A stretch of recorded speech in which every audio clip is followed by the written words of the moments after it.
എടുത്ത് ഓടുന്നുണ്ട് എന്ത് ചെയ്യും? വണ്ടി ഇടിച്ച് ഓഫ് ആയി പോകും. നിങ്ങൾ എന്റെ കാല് ശ്രദ്ധിച്ചോണം. ഞാൻ ആദ്യം എന്ന് എടുത്ത് കാണിച്ചു തരാം എന്തുകൊണ്ടാണ് ഈ വണ്ടി ഓഫ് ആകുന്നത് എന്നുള്ളത്. ഇതാണ് ഞാൻ എടുത്ത് ഓടി. എന്ത് സംഭവിച്ചു? വണ്ടി ഓഫ് ആയി തന്നെ. ക്ലച്ച് തന്നെ ഞാൻ സെറ്റ് ചെയ്തുകൊണ്ട് ഞാൻ കയറാൻ പോവാണ് കേട്ടോ. ഇപ്പൊ കൃത്യമായിട്ട് ഒരു പോയിന്റ് മുൻപോട്ട് എടുത്തു കേട്ടോ. വാഹനം കറക്റ്റായിട്ട് നടന്ന് കയറുന്നു കേട്ടോ. ഇങ്ങനെയൊക്കെ കാണിക്കുന്നത് തെറ്റാണ്. കാരണം മറ്റുള്ളവർ കാണുമ്പോൾ തന്നെ പലരും പറയാം നമ്മുടെ കാലൊക്കെ എടുത്ത് വെളി വെച്ചിട്ടുണ്ട് നല്ല കാണിക്കുന്നത്. ഒരു ട്രാഫിക് ലോ കാണുന്നതന്നെ നിങ്ങൾ മനസ്സിലാക്കുക. വണ്ടി ഫ്രണ്ടിലുണ്ട്, ആ വണ്ടി ചവിട്ടി ഞാനും ചവിട്ടി, ആ വണ്ടി മുന്നോട്ട് മൂവ് ആയി, ഞാനും നട മുന്നോട്ട് എടുക്കുകയാണ്, വണ്ടി മൂവ് ആയി കേട്ടോ. നമസ്കാരം, പുതിയൊരു വീഡിയോയിലേക്ക് സ്വാഗതം. ഇന്നത്തെ വീഡിയോ വളരെ യൂസ്ഫുൾ ആയ ഒരു വീഡിയോ ആണ്. അതായത് ഒരു വാഹനം എല്ലാവർക്കും കയറ്റത്തിൽ നിന്ന് എടുക്കുമ്പോൾ കാഫ് ക്ലച്ച് എന്നൊക്കെ പറഞ്ഞ് നമുക്ക് കൃത്യമായിട്ട് പിടി കിട്ടുന്നില്ല. ആ പോയിന്റിൽ നിന്നുകൊണ്ട് വാഹനം കൃത്യമായിട്ട് എടുക്കാൻ അറിയുന്നില്ല. ഒരു ഇഞ്ച് പോലും നമുക്ക് ബാക്കിലേക്ക് ഉരുളാതെ കൃത്യമായിട്ട് ഒരു വാഹനം ഓഫും ആകാതെ എങ്ങനെ ഒരു വാഹനം മുൻപോട്ട് എടുക്കാം എന്നതിനെ പറ്റിയാണ് ഇന്നത്തെ ഒരു വീഡിയോ. നിങ്ങൾക്ക് തീർച്ചയായിട്ടും ഈ ഒരു വീഡിയോ യൂസ്ഫുൾ ആകും. ഇന്ന് ക്ലാസ് നടക്കുന്ന ഈ സ്ഥലത്തിന്റെ പേര് സാറേ ഏരൂര്, ഏറ്റുമാനൂര്. സ്ഥലത്തിന്റെ പേര് പേരൂർ, ഏറ്റുമാനൂർ പേരൂർ എന്ന് പറഞ്ഞ സ്ഥലമാണ്. നിങ്ങൾക്ക് ഇതുപോലെ വാഹനം ഓടിക്കണമെന്ന് അതിയ ആഗ്രഹമാണ്. ഇങ്ങനെ കാണുന്ന വീഡിയോസ് കാണുമ്പോൾ നല്ലൊരു കോൺഫിഡൻസ് ഉണ്ട്. നിങ്ങൾ തനിയെ വാഹനം ഓടിക്കാൻ പേടി അങ്ങനെയുള്ളവരാണെങ്കിൽ എന്നെ കോൺടാക്ട് ചെയ്താൽ നിങ്ങൾ കേരളത്തിന്റെ ഏത് ജില്ലയിലായിരുന്നാലും നിങ്ങളുടെ സ്വന്തം വാഹനത്തിൽ വന്ന് ഞാൻ പ്രാക്ടീസ് നൽകുന്നത്. നിങ്ങൾക്ക് ആഗ്രഹം ഉണ്ടെങ്കിൽ എന്റെ വാട്സാപ്പ് നമ്പറിൽ ബന്ധപ്പെടാം. ഇതൊരു 1 ഡേ ട്രെയിനിങ് ക്ലാസ് ആണ്. ഈ ഒരു ക്ലാസ് നിങ്ങൾ അറ്റൻഡ് ചെയ്ത് കഴിഞ്ഞാൽ വരുന്ന ദിവസം മുതൽ തനിയെ വാഹനം ഓടിക്കുവാനുള്ള ട്രിക്കുകളും ടിപ്സുകളുമാണ് ഞാൻ ഈ ഒരു ക്ലാസ്സിൽ പറഞ്ഞിരുന്നത്. ഞാൻ ഉറപ്പ് തരുന്നു, ഗ്യാരണ്ടി തരുന്നു, നിങ്ങൾ ഈ ഒരു ക്ലാസ് അറ്റൻഡ് ചെയ്ത് കഴിഞ്ഞാൽ വരുന്ന ദിവസം നിങ്ങൾ തനിയെ വാഹനം ഓടിച്ചിരിക്കും. അപ്പോൾ നിങ്ങൾക്ക് വാഹനം ഓടിക്കണമെന്ന് ആഗ്രഹമുണ്ട് എന്നെ കോൺടാക്ട് ചെയ്യാം. പലരും നമ്മളെ മടിപ്പിക്കാറുണ്ട്. ഈ ഒരു പ്രാക്ടീസ് പറ്റില്ല, ലൈസൻസ് നിങ്ങളുടെ പ്രാക്ടീസ് പോലെ പ്രായം കൊണ്ടായിരിക്കും, നിർത്തിക്കോ എന്നൊക്കെ പറഞ്ഞ് മടിപ്പിക്കാറുണ്ട്. ഞാൻ പറയുന്നു, നമുക്ക് ഡ്രൈവിംഗിൽ ഒരു പ്രായം ഒരു പ്രശ്നമല്ല. നമ്മുടെ ചുറ്റിനും നോക്കിയാൽ തന്നെ അറിയാം 70-75 വയസ്സുള്ള അപ്പച്ചന്മാർ പോലും വാഹനം ഓടിക്കുന്നത്. അപ്പൊ നമുക്ക് ഈ ലൈസൻസും കയ്യിലുണ്ട്, വാഹനം വീട്ടിലും ഉണ്ട്. പിന്നെ എന്തുകൊണ്ട് നമ്മൾ വാഹനം എന്ന് ഓടിക്കാൻ പോലും നമ്മൾ ധൈര്യം കാണിക്കുന്നില്ല? അപ്പൊ നിങ്ങൾക്ക് വാഹനം ഓടിക്കണമെന്ന് ആഗ്രഹമുണ്ടോ?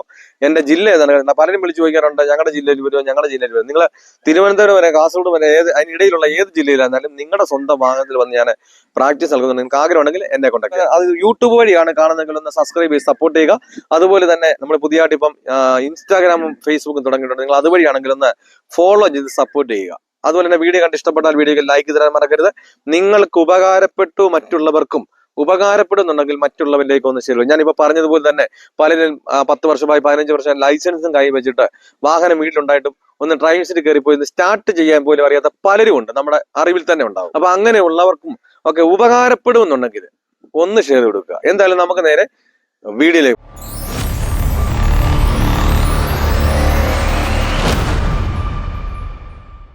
ഞാൻ കൃത്യമായിട്ടും അത് എങ്ങനെയാണ് കൃത്യമായിട്ട് എടുക്കേണ്ടതെന്ന് കാണിച്ചാൽ, ഇപ്പൊ ഇതൊരു ഗ്രൗണ്ടിന്റെ ഒരു ഭാഗത്ത് നല്ലൊരു കയറ്റമാണ്. ഒരു വണ്ടിയുടെ 4 സൈഡിലും വീലുകൾ ഉരുണ്ട് കിടക്കുന്നതാണ്. അപ്പൊ ഒന്ന് നമ്മൾ ബ്രേക്കിൽ നിന്ന് മാറുമ്പോഴേ ബാക്കിലേക്കോ അല്ലെങ്കിൽ ഉരുളുവാണെങ്കിൽ നമുക്കത് മനസ്സിലാക്കാതെ കയറ്റമായിട്ടാണ്. അപ്പൊ കൃത്യമായിട്ട് എങ്ങനെ ആ ഒരു ബാഗിലേക്ക് ഉരുളാതെ കൃത്യമായിട്ട് എടുക്കാമെന്ന് ഞാൻ കാണിച്ചുതരാം. ഓക്കെ, അതായത് നമ്മളിപ്പോ ആദ്യമേ നമ്മൾ കയറി സീറ്റ് ഭാഗങ്ങളൊക്കെ ക്ലിയർ ആയിരിക്കണം. കാരണം നമ്മളൊരു കയറ്റത്തിൽ നിന്നൊക്കെ എടുക്കാൻ പോവാണ്. കാരണം നമ്മൾ ക്ലച്ചും ബ്രേക്കും നമ്മൾ ഒരുപോലെ യൂസ് ചെയ്യേണ്ടതാണ്. അപ്പൊ ആ സമയത്ത് നമുക്ക് കൃത്യമായിട്ട് നമ്മുടെ കാലും കൈയും കൃത്യമായിട്ട് എത്തിയില്ല എന്നുണ്ടെങ്കിൽ വാഹനം എന്ത് ചെയ്യും, ഇടിച്ച് ഓഫായി പോകാനുള്ള ചാൻസ് ഉണ്ട്. അപ്പൊ അതുകൊണ്ട് നിങ്ങൾ ഇരിക്കുന്ന ഇരിപ്പ് കൃത്യമാക്കി വെക്കണം. ഞാൻ ഇപ്പൊ കൃത്യമാക്കി വെക്കുകയാണ്, നിങ്ങളെ കൂടെ കാണിക്കാൻ വേണ്ടിയിട്ട് ഞാൻ ചെയ്യുന്നത്. കണ്ട, ക്ലച്ച് എനിക്ക് എത്തുന്നുണ്ട്, ബ്രേക്കും എനിക്ക് കറക്റ്റായിട്ട് എത്തുന്നുണ്ട്. ഞാൻ ന്യൂട്രലാക്കി വാഹനം സ്റ്റാർട്ട് ചെയ്തു. സ്റ്റാർട്ട് ചെയ്തതിനു ശേഷം ഫസ്റ്റ് ഗിയർ കൊടുത്തു, ഹാൻഡ് ബ്രേക്കും റിലീസ് ചെയ്തു. എന്നിട്ട് നിങ്ങൾ എന്ത് ചെയ്യണം, നിങ്ങൾ പതിയെ, കാരണം നമുക്ക് ആദ്യമേ എങ്ങനെയാണ് ഇറക്കം ഇങ്ങനെ മനസ്സിലാക്കേണ്ടത്. നിങ്ങൾ ഈ ക്ലച്ചിലും ബ്രേക്കിലും നിങ്ങൾ ചവിട്ടിയിരിക്കുന്നത്, നിങ്ങൾ പെട്ടെന്ന് എന്ത് ചെയ്യരുത്, നിങ്ങൾ ബ്രേക്ക് ഒന്ന് മാറ്റരുത് കേട്ടോ, ബാക്കിലേക്ക് പോകും. അപ്പൊ നിങ്ങൾ എന്ത് ചെയ്യണം, പതിയെ നിങ്ങളൊന്ന് എടുത്ത് നോക്കണം. പതിയെ നിങ്ങൾ ബ്രേക്ക് ഒന്ന് അയച്ചു നോക്കുമ്പോൾ ഇത് ബാക്കിലേക്ക് ഒന്ന് പോവുകയാണെന്ന് നിങ്ങൾക്ക് മനസ്സിലാക്കാം. എന്ത്, അത് ഒരു കയറ്റത്തിൽ കിടക്കുകയാണ്, നിരപ്പല്ല എന്ന് മനസ്സിലാക്കാം. ഈ ഒരു വീഡിയോ കാണുന്ന 90% ആൾക്കാർക്കും ഈ ഒരു പോയിന്റ് കൃത്യമായിട്ട് മനസ്സിലാകുന്നില്ല. കാരണം അവർക്ക് തോന്നുന്നത് എല്ലാം നിരപ്പായിട്ടാണ്, കയറ്റവും കറക്റ്റായിട്ട് മനസ്സിലാകുന്നില്ല, അതുപോലെ തന്നെ ഇറക്കവും ഒന്നും കറക്റ്റായിട്ട് മനസ്സിലാകുന്നില്ല. അപ്പൊ നിങ്ങൾക്ക് പ്രത്യേകിച്ച് തുടക്കക്കാർക്ക് വേണ്ടി മാത്രം ചെയ്യുന്ന വീഡിയോസ് ആണ് ഞാനിത്. അപ്പൊ നിങ്ങൾക്ക് പെട്ടെന്ന് ഒരു ഇറക്കവും കയറ്റവും ഒക്കെ ഒരു വണ്ടിയുടെ ട്രെയിൻ സീറ്റ് ഇരിക്കുമ്പോൾ അത് മനസ്സിലാക്കേണ്ടത് എങ്ങനെയാണെന്ന് വെച്ച് കഴിഞ്ഞാൽ, നിങ്ങൾ എടുത്തുകൊണ്ട് പോകുന്ന സമയത്ത് എന്ത് ചെയ്യരുത്, പെട്ടെന്ന് ഇങ്ങനെ ബ്രേക്ക് ഒന്ന് മാറ്റരുത്. എന്ത് ചെയ്യണം, പതിയെ പതിയെ പതിയെ നമ്മൾ ഈ കുപ്പിയുടെ ഒക്കെ അടപ്പ് തുറക്കുന്നത് പോലെ ഓരോ പിരി വെച്ച് എന്ത് ചെയ്യാം, ഈ നിങ്ങൾ ഇങ്ങനെ ഒന്ന് തുറന്നു നോക്കുക. ഈ തുറന്നു നോക്കുമ്പോൾ ഇത് ബാക്കിലേക്ക് പോവുകയാണെങ്കിൽ നമുക്ക് മനസ്സിലാക്കാം അത് ചെറിയൊരു സ്ലോപ്പ് കയറ്റമാണ് മുൻപോട്ടെ. എന്ത് ചെയ്യണം, ബ്രേക്കിൽ വീണ്ടും നമ്മൾ എത്രയും തുറന്നോ അത്രയും മാത്രം നമ്മൾ പ്രസ് ചെയ്ത് അടച്ചു. എന്നിട്ട് എന്ത് ചെയ്യണം, നിങ്ങൾ ഈ ഒരു സൗണ്ട് നിങ്ങൾ ശ്രദ്ധിക്കണം. ആദ്യം നിങ്ങളുടെ വാഹനത്തിൽ സ്റ്റാർട്ട് ചെയ്ത സൗണ്ട് ഒന്ന് ശ്രദ്ധിക്കുക. ആ സൗണ്ട് വ്യത്യാസം നിങ്ങൾ വരുന്നിടം വരെ നിങ്ങൾ എന്ത് ചെയ്യണം, ക്ലച്ചിൽ നിന്നും പതിയെ എടുക്കുക. ഈ ഒരു സൗണ്ട് വ്യത്യാസം എപ്പോഴാണോ വരുന്നത്, അതായത് ഒരു 2 പൂച്ചകൾ തമ്മിലൊരു കടിപിടി ഉണ്ടാകുന്ന ഒരു ഫീലിംഗ് ഉണ്ടാകും, ഒരു ജെർക്കിങ് സൗണ്ട്, ആ ഒരു സൗണ്ട് വരുന്നിടം വരെ എന്ത് ചെയ്യണം, ക്ലച്ചിൽ നിന്ന് മെല്ലെ എടുക്കുക. ഇത് കണ്ടില്ലേ, ആ ഒരു സൗണ്ട് ഇപ്പൊ വന്നു ഈ വണ്ടിക്ക്. അപ്പൊ എന്ത് ചെയ്യണം, നിങ്ങൾ ആ ബ്രേക്കിൽ നിന്ന് മാറ്റുക. കണ്ടാ, കൃത്യമായിട്ടും അവിടെ തന്നെ വാഹനം നിൽക്കും. കണ്ടാ, ഇപ്പൊ വാഹനം മുന്നോട്ടും പോകുന്നില്ല, ബാക്കിലേക്കും പോകുന്നില്ല. ഇപ്പൊ നിങ്ങളെ കാൽ ഇങ്ങനെ വെക്കരുത്, ഞാൻ നിങ്ങളെ കാണിക്കാൻ വേണ്ടിയിട്ടാണ്. ഈ കാൽ എങ്ങോട്ട് പോകുന്നില്ല എന്ന് കാണിക്കാൻ വേണ്ടിയിട്ടാണ്. അപ്പൊ ഞാൻ ഈ വണ്ടി എങ്ങോട്ടാണ് എടുക്കേണ്ടതെന്ന് ഞാൻ തീരുമാനിക്കുന്ന പോലെ ഈ വണ്ടി എന്ത് ചെയ്യാം, നമുക്ക് എടുക്കാം. ഇപ്പൊ ഈ വണ്ടി ക്ലച്ചിൽ അവിടെ നിൽക്കുകയാണ്. എന്ത് ചെയ്യുന്നു, എനിക്കൊന്ന് ബാക്കിലേക്ക് പോകണം. ഞാൻ എന്ത് ചെയ്തു, ക്ലച്ച് ഒന്ന് ചെറുതായിട്ടൊന്ന് താത്ത് കൊടുത്തു. വാഹനം എങ്ങോട്ട് പോകും, കണ്ടാ, ബാക്കിലേക്ക് പോകും. കണ്ടാ കണ്ടാ അപ്പൊ എനിക്കിവിടെ വണ്ടി നിർത്തണം. കണ്ടാ, ഞാൻ ആ ക്ലച്ചെ തന്നെ സെറ്റ് ചെയ്തു, ബ്രേക്കേ വെച്ചില്ല, സെറ്റ് ചെയ്തു. കണ്ടാ, ഇപ്പൊ എന്ന് പറഞ്ഞതുപോലെ എനിക്ക് വാഹനം മുൻപോട്ട് പോകണം. എന്ത് ചെയ്യുന്നു, നിങ്ങൾ ഓരോ പോയിന്റ് വീതമായിട്ടൊന്ന് എടുത്ത് നോക്കുക. നിങ്ങൾ എടുത്തോണ്ട് ഓടരുത്. എടുത്തോണ്ട് ഓടുന്നോണ്ട് എന്ത് ചെയ്യും, വണ്ടി ഇടിച്ച് ഓഫ് ആയി പോകും. നിങ്ങൾ എന്റെ കാല് ശ്രദ്ധിച്ചോണം. ഞാൻ ആദ്യം എന്ന് എടുത്ത് കാണിച്ചു തരാം എങ്ങനെ, എന്തുകൊണ്ടാണ് ഈ വണ്ടി ഓഫ് ആകുന്നത് എന്നുള്ളത്. ഇത് കണ്ട, ഞാൻ എടുത്ത് ഓടി, എന്ത് സംഭവിച്ചു, വണ്ടി ഓഫ് ആയി പോയി. കണ്ട, നിങ്ങൾ അങ്ങനെ സ്പീഡിൽ എടുക്കരുത്. എന്ത് ചെയ്യണം, വീണ്ടും ഞാൻ ക്ലച്ചും ചവിട്ടി ബ്രേക്കും ചവിട്ടി സ്റ്റാർട്ട് ചെയ്തു, ഫസ്റ്റ് ഗിയർ വീണ്ടും കൊടുത്തു.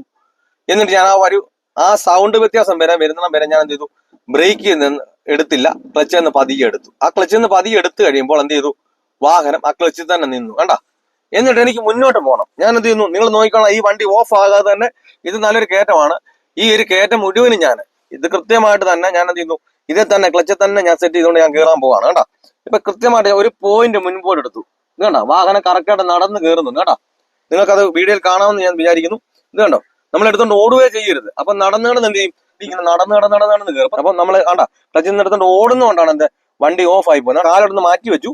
ഇത് കണ്ടോ, ഞാൻ ഡോർ തുറന്ന് വെച്ചിരിക്കുകയാണ്. കേട്ടാ, വേറെ എങ്ങനെ ആ കാല് വെക്കുന്നില്ല, ക്ലച്ചിൽ തന്നെയാണ് കയറുന്നത്. കേട്ടാ, കൃത്യമായിട്ട് നമുക്ക് വാഹനം ഓഫ് ആക്കാതെ എന്ത് ചെയ്യാം, ഇതേപോലെ നമുക്ക് ഏത് കയറ്റത്തു നിന്നും ആ ക്ലച്ചിൽ തന്നെ നിർത്തി ഒരു പോയിന്റ് പോലും ബാക്കിലേക്ക് ഉള്ളാതെ, എത്ര ട്രാഫിക്, നിങ്ങളത് മനസ്സിലാക്കേണ്ടത്, ഒരു ട്രാഫിക് ബ്ലോക്ക് ആണെന്ന് നിങ്ങൾ മനസ്സിലാക്കുക. വണ്ടി ഫ്രണ്ടിലുണ്ട്, ആ വണ്ടി ചവിട്ടി ഞാനും ചവിട്ടി, ആ വണ്ടി മുന്നോട്ട് മൂവായി, ഞാനും വേണ്ട മുന്നോട്ട് എടുക്കുകയാണ്, വണ്ടി മൂവായി. കണ്ട, ആ വണ്ടി അവിടെ സ്ലോ ആയി, ഞാൻ ഇവിടെ എന്ത് ചെയ്തു, സ്ലോ ആയി. കണ്ട, നമുക്ക് ബ്രേക്ക് പോലും ഇല്ലാതെ ആ ക്ലച്ചിൽ തന്നെ എന്ത് ചെയ്യാം, നമുക്ക് സെറ്റ് ചെയ്യാൻ കഴിയും. ആ വണ്ടി മൂവായി, ഞാനിപ്പോ മൂവാക്കാൻ വേണ്ടി പോവാ. കണ്ട, ആ വണ്ടി അവിടെ നിർത്തി, ഞാനും എന്ത് ചെയ്തു, ഇവിടെ നിർത്തി. അപ്പൊ നമുക്ക് വണ്ടി നിർത്താനും എടുക്കുകയും നമുക്ക് എന്ത് ചെയ്യരുത്, ആ ക്ലച്ചിൽ നിന്ന് എടുത്തുകൊണ്ട് ഓടുന്നതുകൊണ്ടാണ് നിങ്ങൾക്ക് അങ്ങനെയൊക്കെ സംഭവിക്കുന്നത്.